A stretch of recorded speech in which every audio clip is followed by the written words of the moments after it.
question was, what do we do? And it's a rainy week. And answer is nothing, basically. I mean, when it rains, so for example, yesterday, so it rained really hard on Tuesday. Today's Thursday. It rained really hard on Tuesday. And then rained all night Tuesday, so there was no reason to come in Wednesday because if we're really busy, we'll come in the day after a rain day, but usually it's not super productive because everything is all wet, everything is like completely soaked. So what that does is it just makes us a lot slower and makes it a lot less profitable. And so right now, especially when we're doing leaves are like impossible to move when they're wet, so there's no reason for us to come in and lose money, especially if we're not crazy busy already. So what we're doing now is Tuesday's not come in, Wednesday not come in either. Jesse came in yesterday for, a couple hours to, fuel up trucks, to meet with customers. He had a bunch of estimates. He did all these types of things. And then, also picked up a ladder, which was convenient because we really needed a new one.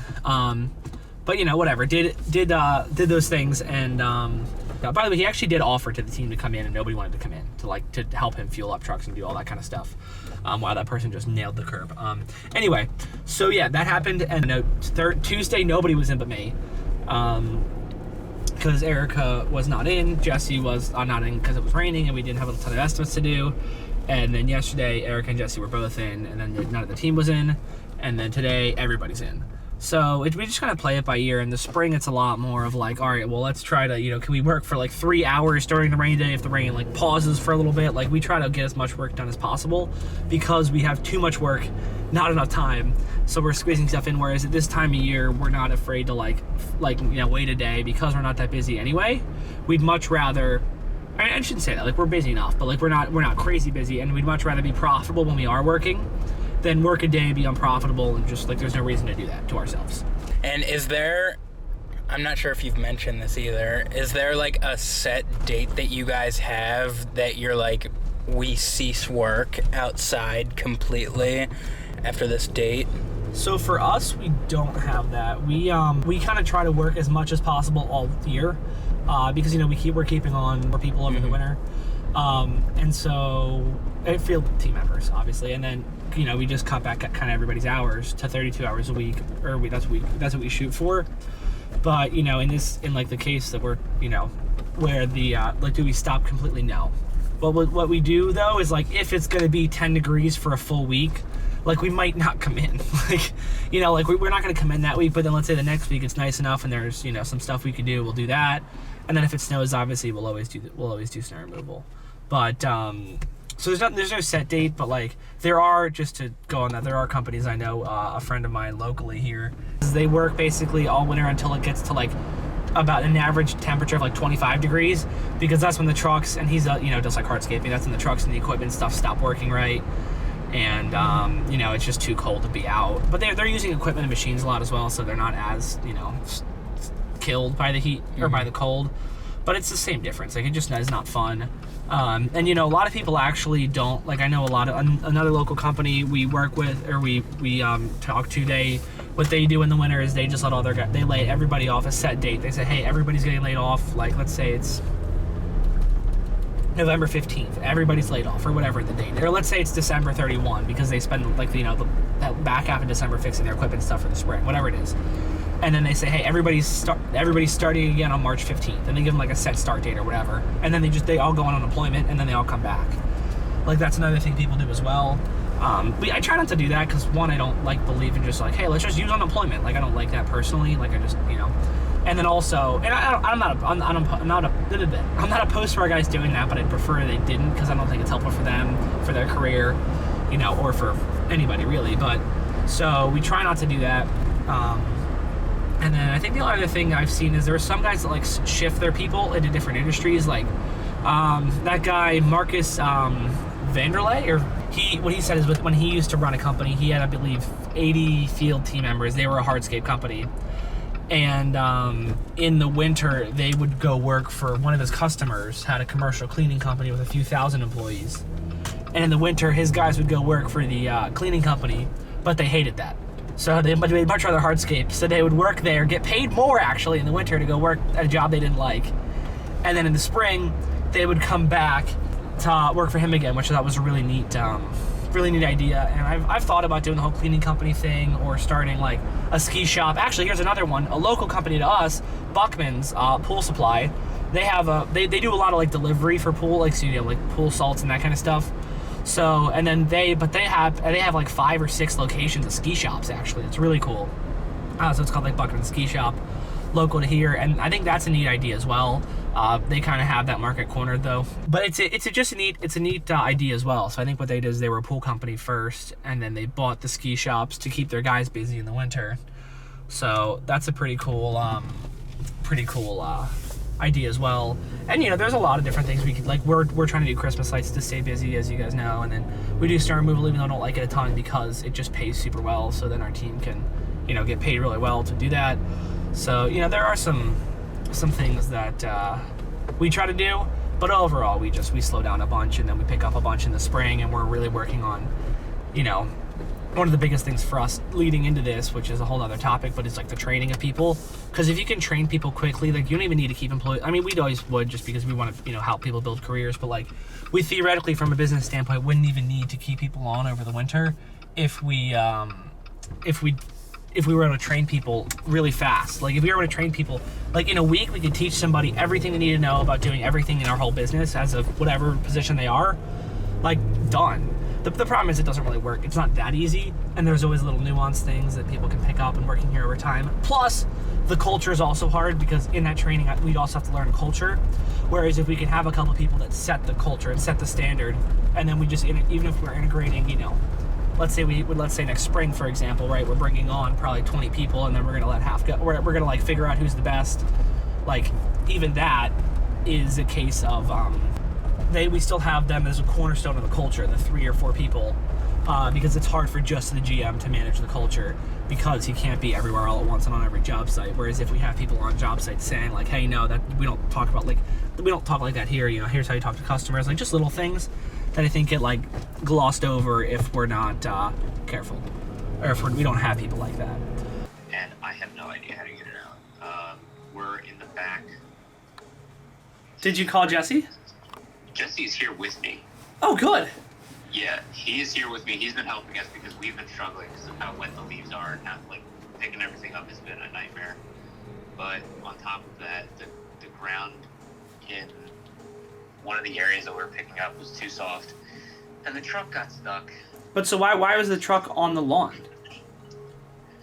Because he said, oh, they let us, I guess, go into the lawn to pick up the leaves, and I was like, okay. And so that's what he was like, oh yeah, well, that's what we're gonna do. And I was like, if that's what's that's okay. And he was like, yeah, we did it yesterday, or not yesterday, but the other day, I guess on Monday. Mm-hmm. And I was like, okay. Sure. But then, would you be a new customer, oh my or God, are you then an existing customer? the truck got stuck. It got stuck. Okay, can I just take some and I don't know information? why. Got stuck what? Okay, can I have your first and The last truck name? got stuck slightly, right? Mm-hmm. Like it got stuck on, like, I guess a tire or two. I don't know why his idea was to then unhook the truck from the trailer to get it out. Sarosky? But that's what he did. And your email address? And then we got the truck unstuck. But now we're in a position where we can't get the trailer back because we have to drive through a part that's too muddy to get And a to, good phone like, number? for the truck to get through. You know, like, does that make sense? Am I making sense right now? I'm very frustrated. I can tell you're very frustrated, and I'm not going to give anybody a heart. We have to fix the situation Okay, first. and the address? Yeah. But in case anybody was curious, that's why in the employee handbook, I'm sorry, can you repeat there's that? a rule that says you cannot drive on properties. sorry, I Do not go on didn't customers' email lawns. that. I'm sorry. Sorry, Erica's in the background trying to do stuff. So I'm going to be there in a minute. I'll see you. Just text me the address. Okay. All right, thanks. See ya. Yeah. Bye. All right, so here's where we're at. The customer last week, when it was dry for, you know, whatever, gave us for a couple days, gave us permission to drive on the property to suck up leaves. How kind of them, very nice, you know. Was like, yeah, I'm not worried about it, you know, like, don't try to rip it up, but it's fine. And, you know, the team was already doing it when I heard about it, so I was like, all right, for this one, you know, it's fine. We can keep doing it, but, like, I really don't like driving on properties. It's really like we have to be really intelligent about how we do it because it can lead to bad situations. And this is, you know, we agreed, and the team is doing this property, right? And they got the truck and the trailer stuck, and like I heard over the phone, they disconnected the truck and the trailer. So now the trailer is stranded, because before, if they were connected, it's really easy. All I do is back the Jeep up, tow strap, and just, and that's exactly the sound it makes. No, but you know, you just whatever, pull them out, or bring another truck, or we have a lot of options, right, at that point. But instead of exercising any of those options, we unhook the trailer. So now we have to get the truck back through the mud, realigned on that hitch ball, which is going to be super fun because obviously it's muddy. And after that happens, we then have to pull it out and then have to fix this guy's yard. And we're already losing money on this project because the team wasn't doing what they were supposed to and blowing on 3 different sides of the property when it first happened. Now, I'm not blaming the team on this. That's 100% my fault. 100% my fault on them doing the property incorrectly from the start, because we didn't do a good enough job training them on how to do leaf cleanups and forcing them to plan ahead of time. And then we also didn't do a good enough job, obviously. I should have, as soon as I heard about them driving the lawn, said, nope, never driving the lawn again, get the truck off right now. We've never driven on a customer's property and had it end well. Or I shouldn't say that, but like enough at times is it's like, you know, people don't think, oh, it rained for the past week, so it's going to be wet. And I'm not, like I said, not blaming the team. It's my fault for letting them do it initially, because then they thought they could go back and do it again, where I should have never said that, because it's, you know, it's just wet. So it sucks. It's a waste of my day. It's a waste of Jesse's day, and it's a waste of the team's day.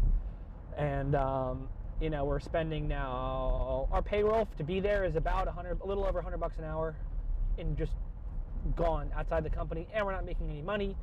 So, you know, that's at least $250 an hour, give or take, of revenue that's not coming into the company.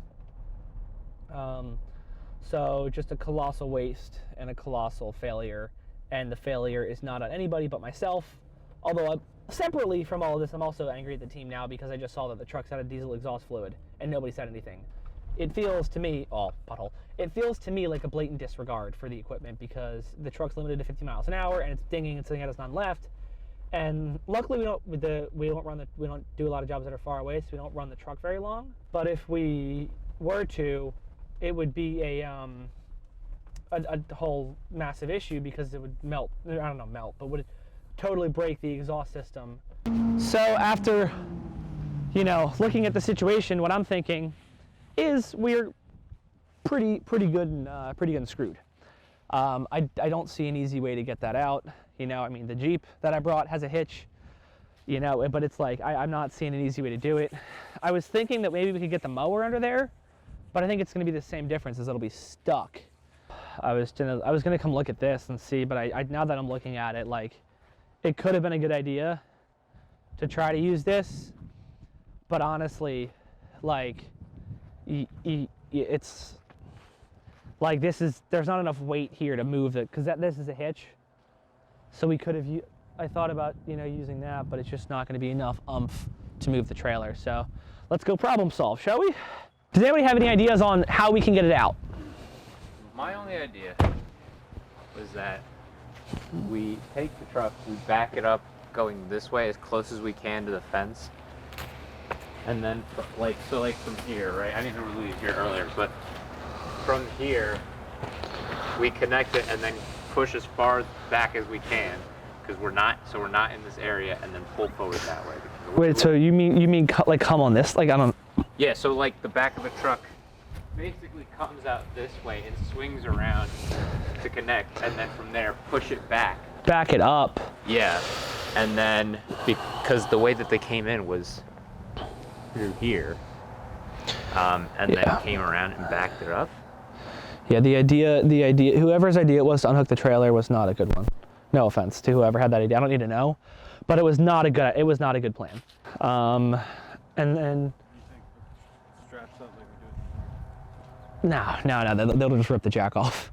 No, the jack will just get stuck in the dirt and it'll get ripped off. But what I was thinking, oh, you're fine. No. It was, you know, the first thought I had too, which is like, is that possible now? So what I'm thinking that we can do is I'll back the Jeep in, because the Jeep's smaller and lighter, hook the Jeep up to the trailer, and then, because how much is in the trailer right now, or is it full? It was also a very, very bad idea to continue adding weight to the trailer via leaves. That was also not a good idea. But I mean, I guess the problem is I don't really want to use I don't want to hurt the Jeep but it looks pretty full. It's like halfway. Yeah, it's heavy. I don't want to like break the Jeep. All right, in case anybody was curious, the rule of never driving in customers' lawns is still in effect. It will not be revoked.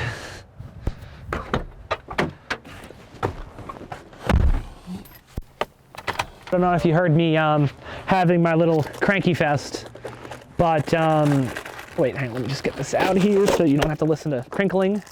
But diesel exhaust fluid for all diesel trucks, you need to put it in there. This truck was out of it. I don't know if you heard my crankiness earlier, but if it doesn't happen, it's like a 12, I think, or 15. I don't know how that, you can correct me down below, how much the repair is for diesel exhaust fluid. But whatever it is, it's not the repair that we want to have to pay for. So real quick, we just have to add some of this here, which is not something we like to do on customers' properties, but I also don't like the truck to die on a customer's property. But all this leads to bad things. So now, this is just water basically, but it's expensive water.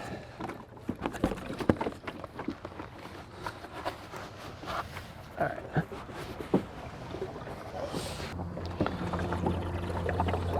Hey, I was thinking, Jesse, what if we did made like a form for like beginning or end of day to like check the truck stuff? Thought that'd be it. So that that you could stay on top of it. What? Yeah.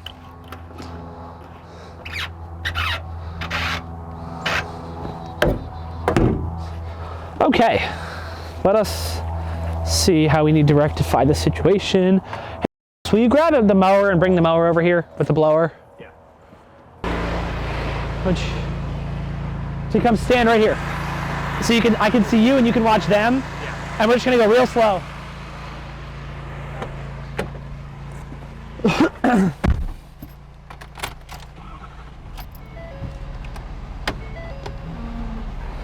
All right, call it. Come back. Should be able to get pretty clear and lined up. Straight. How are we looking? Straight. All right, stop. Oh, it's good. And jackknife too. Whew. Let's come up higher. Mix in the pot. Are we gonna make that? Come back more? Not yet. Hang on. Keep going. Comes back and jackknifes to the left. It has the steering wheel to the left. Thank you, sir. All right, keep coming back. Put it in park, but leave your foot on the brake. You're like a half an inch off the goal. It should fall on there. Just lower it.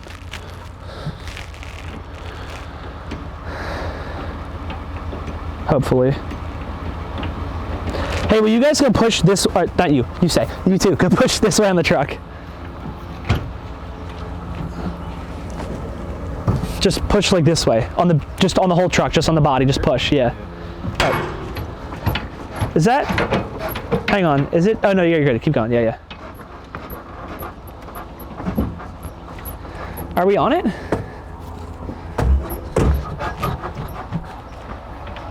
on it. Thank you.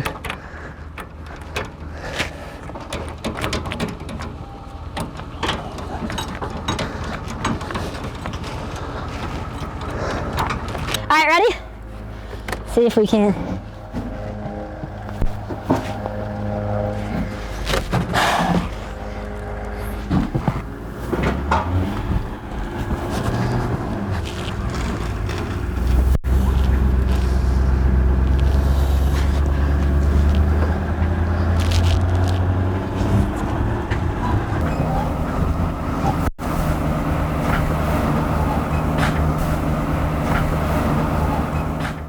Everybody, I want one thing you learned, and it has to be different from the last person. What did you learn? And it cannot be stabby. No stabby comments. What did you learn? The best way to get a tire unstuck is to throw stuff underneath it. Try and drive over it. Yes. Solid. What did you learn? Tongue weight doesn't mean more traction. The more weight you put in the back of the truck, the more tongue weight means more traction, but it doesn't. Not always. Not always. Not always. Yes. Don't drive on customers' lawns, ever. There's a fire. Yes. A fire. What'd you learn? A job like this, I need to bid a little higher. Perfect. And I don't know if you guys saw, Jesse's gonna start doing videos for leaf cleanup, so that way you guys know exactly the theory of how to navigate the leaf removal. So, cool. Anything else you learned, or anything else anybody else learned that they think before they go to the group? Double check large, wide areas for mud, because even if one place seems okay, there are other places that can definitely not. Yes. Agreed. And that applies to even mowing. Like, getting that mower stuck would still be a pain in the butt, because, like, you know. Oh, absolutely. So, luckily, I think you two could probably just lift it up and just walk it out, but. All right, sweet. Well, thank you guys. I know it's definitely annoyed. Still a little annoyed. More at myself than anything, because it's my fault for not, as soon as you guys were in the customer's lawn saying something, I should, because I know, it's the same thing has happened before. Like, it doesn't usually go right, so it's my fault for not calling that out. And so yeah, that's 100% on me for that, 100% on me for not making sure I have a better system for the deaf. I wish somebody mentioned it. It's not nobody's fault here. Nobody's fault. No, it's not anybody else who's here's fault. It's 100% my fault, not Jesse's fault.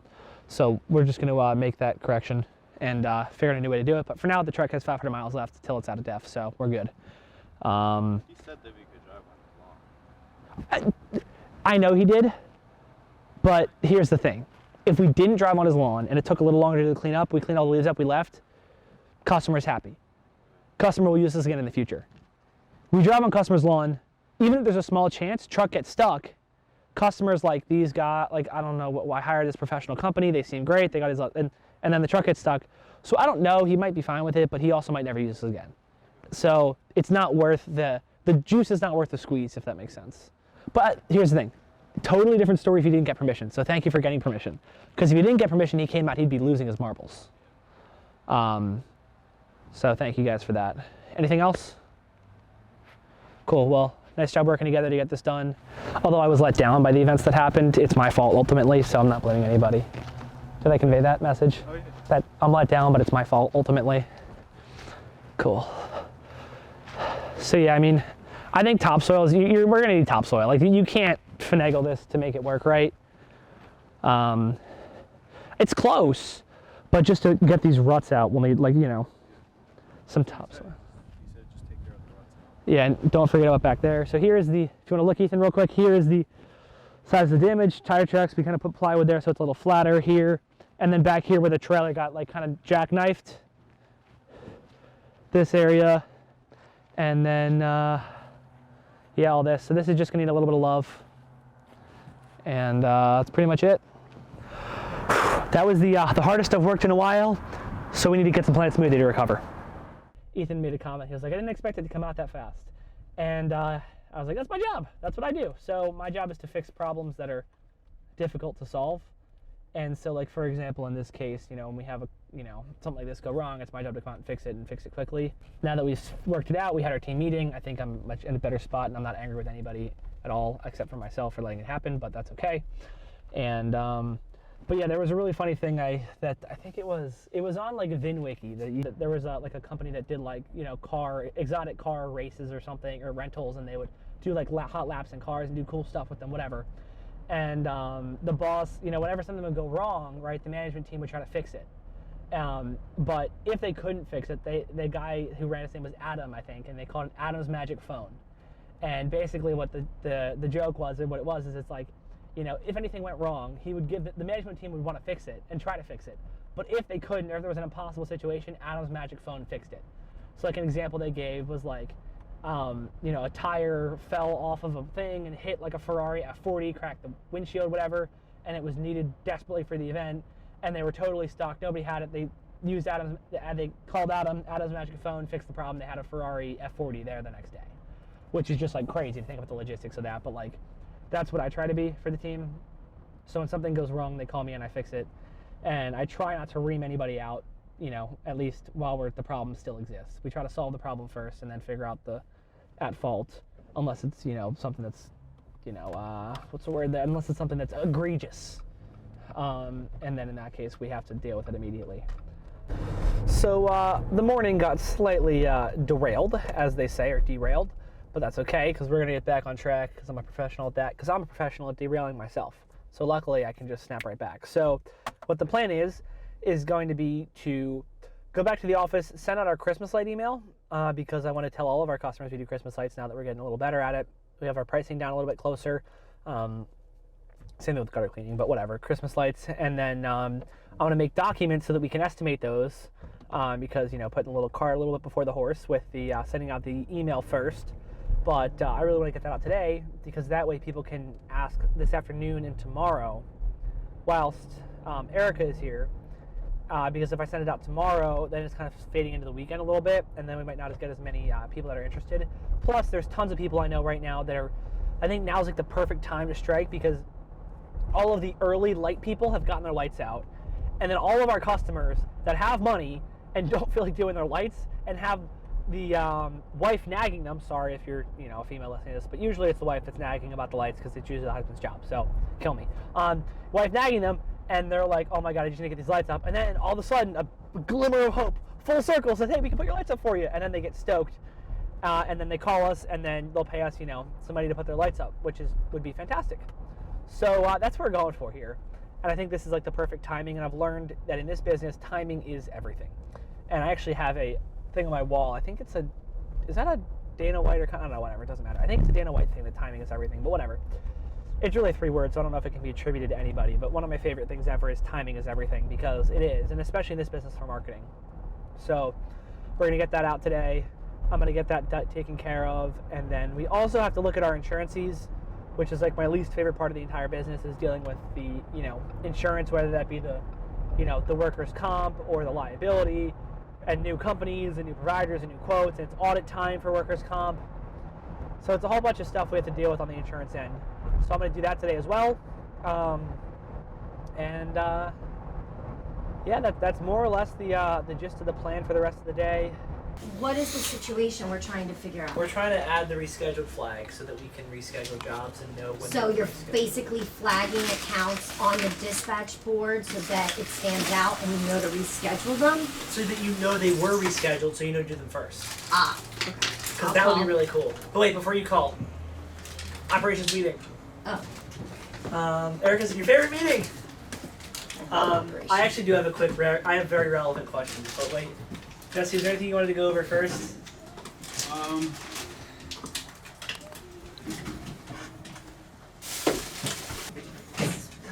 Toasty.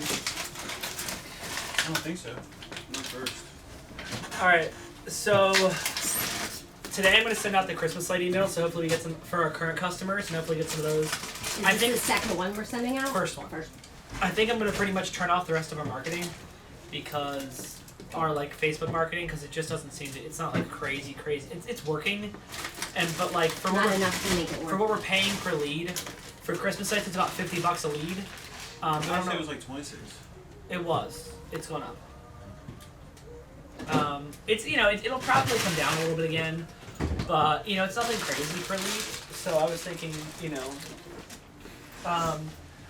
but I was thinking that we could, you know, probably just stop that, because we do get calls just naturally from being alive as a company. Send out that Christmas light email, and then just kind of coast for the rest of the year, more or less, on jobs. Because, you know, and then I think after this week, I feel not a ton of obligation for the people that are leaving just to keep them on. Yeah. So. I'm like sneaking behind. Yeah. So, anyway, so because with that, we're going to, I think that we'll probably end up just scaling very soon, just being, you know, the 3 we're keeping on over the winter, like just if there's not enough work. So keeping that going, we definitely need to take a day in the next couple of weeks, or next like soonish, to get the snowplow equipment put on, get the truck beds cleaned, and just get ready for snow season, cause it's coming quickly. So, quick question: Are you saying we're pretty much done with Christmas lights? No, not at all. because we're gonna send it to all of our customers. So we'll probably get a couple more Within the Christmas next Day week jobs. or so, though, I think people will probably not. It'll be too close to Christmas. Yeah, I think we probably by about another week and a half. Some people are like week of people. There are some people that are behind. But like probably about another week of Christmas lights. I think now is like the week. Like I think this weekend is where a ton of people are gonna put them up, which is why I'm gonna send it out today. I was telling Ethan earlier, like because all the nagging wives are like, you know, the husbands just want to get them up, and then all of a sudden they see this glimmer of hope that Full Circle can do it for them, and they don't have to go up on a ladder. So I think that would be pretty cool to get that out, and then we could just do them all next week, early next week, and then, you know, have one team doing that, and one team doing whatever you want to do it. And then, so yeah, questions on that, and then after that we'll just do cleanups and stuff. I'm gonna look at that like patio job that we're bidding, but they're probably not gonna get it. But if Well, the bi-weekly leaf cleanups go till January. so we have that. This should be pretty good, right? The week after next week, yeah, and then between Christmas and and then we get a plow installed on the 27th. But between Christmas and New Year's, I was I don't know where it.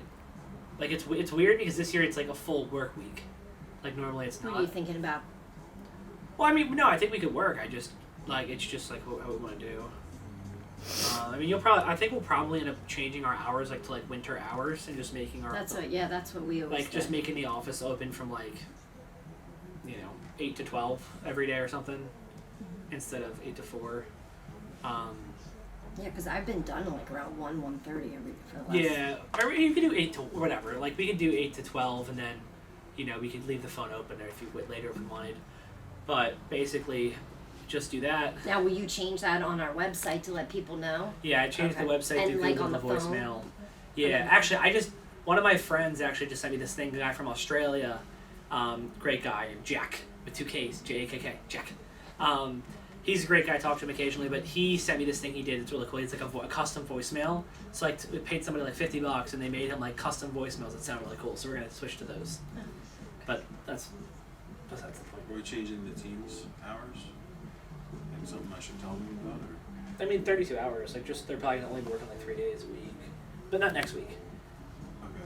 But like maybe. But not 4 8s, so 3 10s. Or 3 8s, whatever. It doesn't. We're not trying to get them to work 32 hours a week. Whatever that looks like. Like if it is 4 8s, it's 4 8s. If it's 3 10s, it's 3 10s. Like just depending on the week and how busy we are.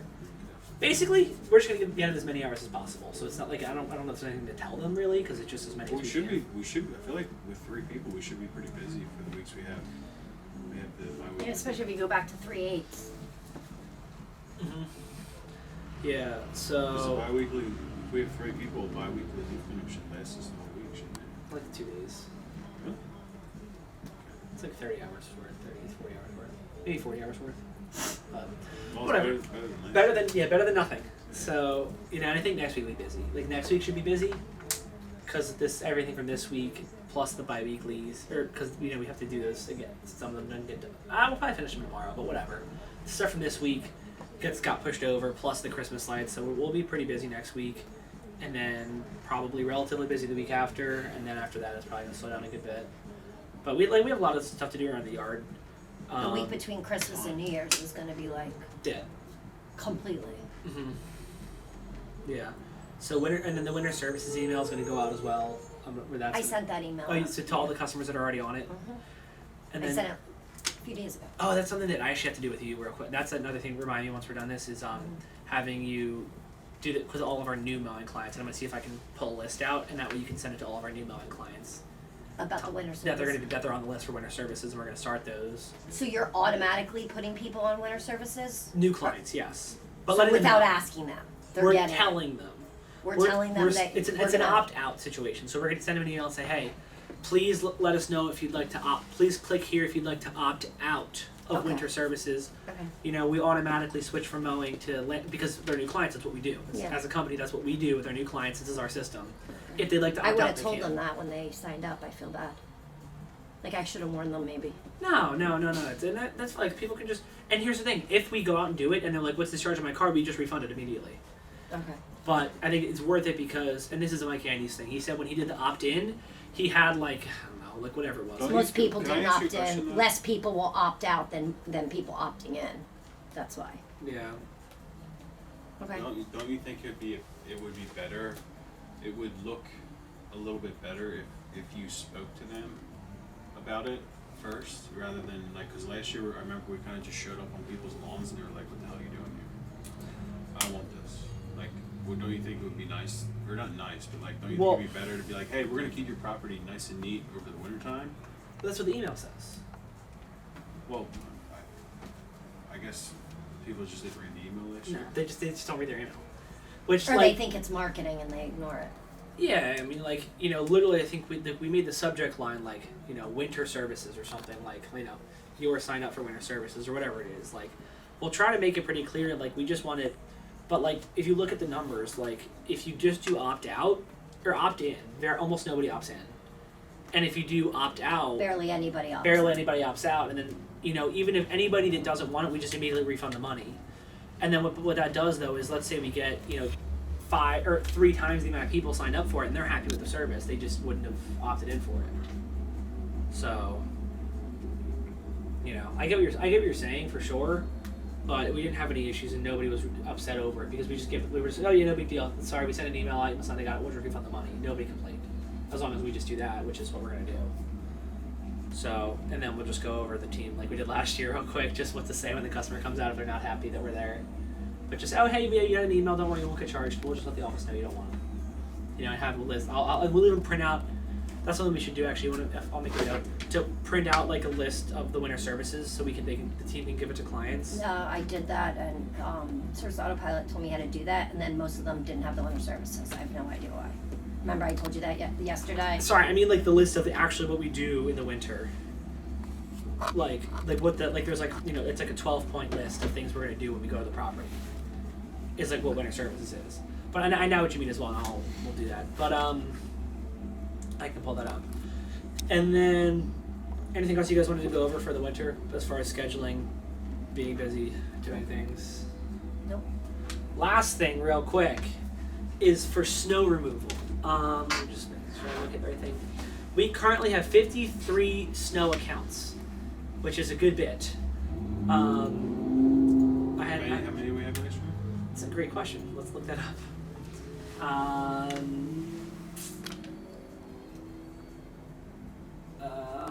Slush storms, 2-day event. Let's see what this one was. Last year we had 54 total jobs. So that's manageable. These are our snow accounts, but like Eric was just talking to people down it's not far to go to Furlong, but what if we just cut Furlong out? Like, what if we cut those out? Is this Furlong? Yeah. Yeah, but then these are further than Furlong. Well, but we have that big HOA here. So like we're getting paid $600. We're really every time we get like, you know, $700 or whatever to go out there, and then plus these accounts are pretty close. I don't know what this one is. What's this? We mow her lawn. We should probably do some roof. But like, anyhow, so yeah, we got, and then the rest of this, like, this is a commercial. This is that HOA, and then this is just another house, but it's all right here, so like it's not a bad drive, because we just, you know, quick down 202, and we're already in town here. Like we're on 202, so, you know, whatever. It's not a bad drive, but like down here, I feel like it's kind of a pain. I mean, up here is more of a pain even actually to go all the way up here. But are we really not doing that neighborhood anymore? They really didn't want us to do it. Which one? This one, Indian Walk? Yeah. What do you say about it? I read to you the other day. Well, I forget what it said. You want me to read it to No, you? you don't have to. What was the gist of it? He just didn't need it. I don't know, he decided, he said he would I believe he's the one who said he would reach out if they decide to go forward. I don't think they could agree. I think that was the kind of problem. Indian Walk? It's just a circle. I know, but yeah. What, about the paying and stuff, or what? Huh? No, that was the lady who had the gravel driveway that we always messed up. Yeah, we should probably not. Gravel driveways, we should charge more for. That was. I don't remember her name, I know what you're talking about. Yeah. but literally every storm we messed it up. Yeah. We I should mean, charge more for those too. yeah. No, and then like, I mean, up here, like, these are all like, this is right up Burn House. Like, it's a residential, and like, you know, it's a little bit far, but like, you know, right at Burn House. I don't know. And these aren't that far. Well, if you stick with this, you can start building within it for route density. Well, yeah, and the problem too is these are like little houses. Like that's why I don't like the furlong ones, because these are literally like our minimum charges. What street is that? Brookside? Yeah, that's in Devonshire. Yeah, which is All tiny. the roads that are sides. You know, Uh-huh. Brookside, Staffordshire, all the shires. And then this is Whitmore, Mhm. which is another one. That, like, yeah, it's that's in the it. development This next is door. in Windsor Square. That's right Yeah. off of Forest Grove. Mhm. Nice. Yeah, so it's like just they're all small and like their minimum charges, and like it's just like I just remember last year like just What's the having minimum? 100. I think some of them might be less just because they beat I it know to nobody's it. less. Okay, then Everybody's nobody's less. Yeah, that's the right. lowest is yeah. But it was like we're gonna get like we'll probably get the opportunity to do at least 50 more houses. So we'll probably get accepted at least like 10 or 20. So I was figuring what if we could cut these two out, cut out all the furlong ones, and just focus in Doylestown, like mainly just in here. And then we could build up route density in here. That would be pretty cool. And leave room for some more good commercials like the churches and stuff and whatever. Because a couple more. Did we get that? We won't know. For those types of accounts, it takes a couple weeks for them to go through the whole process of the board approving. Like they collect bids. Yeah. And then the board meets and then they go Yeah. through all the bids. The pain. and it's a whole- Yeah, it's a whole process. But yeah, I mean, just as far. Oh, and here's actually an interesting point. Hours wise. Oh, wait, that doesn't help. Hang on. If it's 3 inches. The there- trigger is one, I can put it. Yes. Okay. Yeah, I was just saying it's 3 inches for the amount for the storm. Although the church, I think, is 3. No, they said 3 was when they closed schools. Oh, okay. Below 3, we still have to come out. But if I change our bill depth to 3, team check-ins, 2 o'clock, and then see how much it is. It is $7,885 worth of snow. Everything Ignore is- the hours. That's how much we would get for no. For, 4 I think inches. that, I Per don't think 4 that includes inches? salting, but per 4 inches, 4 inches. 7,885. No, that won't include the salting, I because the don't- yeah, I don't salting think it isn't is. scheduled within there. Yeah, you're right. It's not. So that plus salting on top Plus of the that. salting, which And- that starts at 50. Yes. We could maybe start lower than that if we wanted to, but yes. No, I've been selling it at 50. Well, then keep selling it at 50. Good work. Nice job. So last year for the same depth, I think. Okay, so it's we have about right now about the same amount as last year for snow. But that was for 6 inches, not 4. And it was cheaper. We charge more. So So basically, We- we're making more per inch this year. Great. and we which do is have good. we A actually lot more, actually. yeah, and I think like some of these are $70, $80, $70, 50. Probably making like 20% more 65. with less inches. I mean, we had drivers who were doing for 65, 80. No, that's stupid. So like 34. And we don't have to buy any equipment this year, right? Yes. So we should be making a ton more money on snow, which is amazing. But where I'm really going with this though is like just to see where we're at. We have a little less. Even though we have 54 accounts, I think we have like less. Like, as a function of like, I think it's maybe the same amount of work, give or take, but probably the same or less work than last year because we charge more. And it's per, like Erica said, it's per 4 inches now, so it'll just be better for us. So, yeah. So do you guys think? I think we should probably not do any more in furlong. That's what I was trying to figure out on the phone. As of right now, that's fine. Cut out the furlong ones, and if you want to call them, let them know we're not going to do snow over there anymore. We had to shrink our route size and wanted to give them as much notice as possible. There is supposedly maybe some snow coming in like 8 or 9 days. Probably not going to be anything. It's supposed to be today or tomorrow. It was supposed to be It's so tomorrow. warm out today. I know, but it was. We were supposed to possibly get snow tomorrow. It's okay. We don't get our other plow installed till the 27th.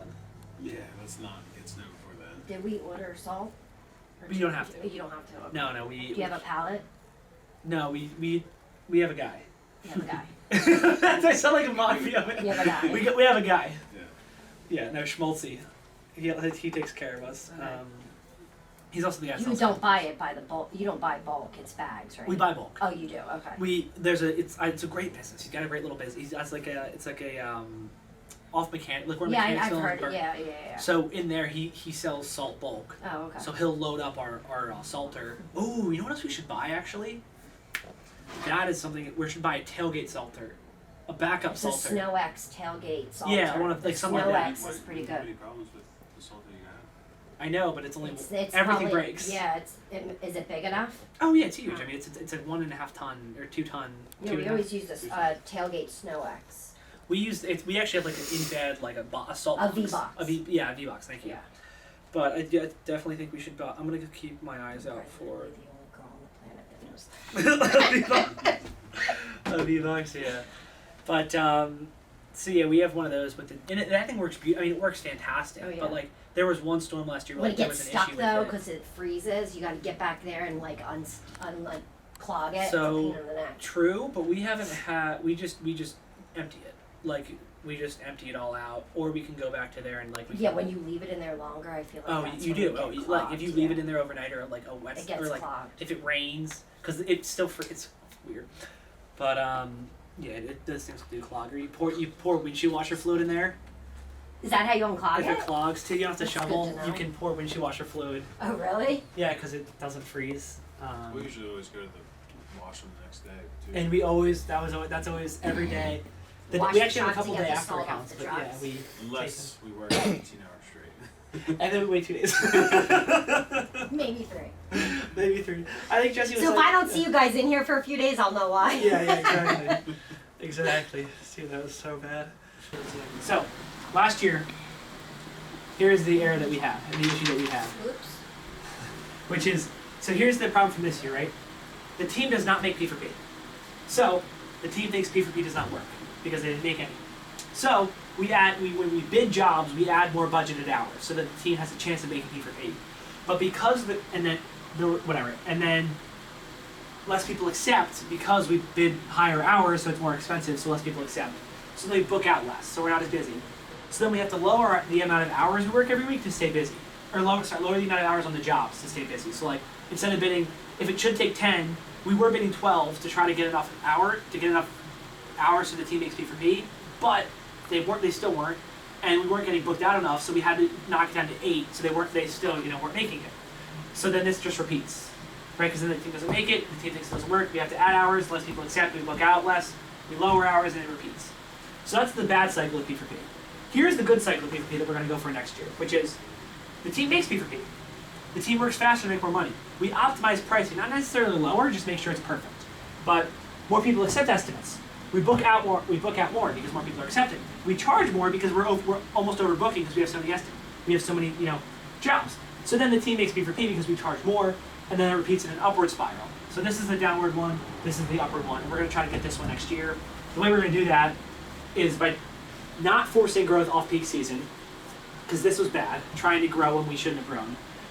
Not enough leads, so I'm bidding on jobs. So basically making sure we have enough leads and we don't have too many people for the amount of, which is, these are kind of similar, but so we don't have too many people. We're just going to keep that good. The team is not doing jobs fast enough, aka they are not trained, which is there. Bad turnover in employees, which I think we kind of fixed, just hiring better people. Having equipment issues, the team not understanding P4P, confused about what they're doing at the job, and then doing too many different types of jobs. So I think if we rectify all of these, the team should be able to get into this cycle, and then we should be able to make a lot of profit, and have a very healthy, good company where we can hire great people and grow them. Ending in style with a haircut. I just got some more office work done. Hopefully you guys had a crazy productive week, because I know I did, and I will see you next week. Thank you so much and talk to you soon.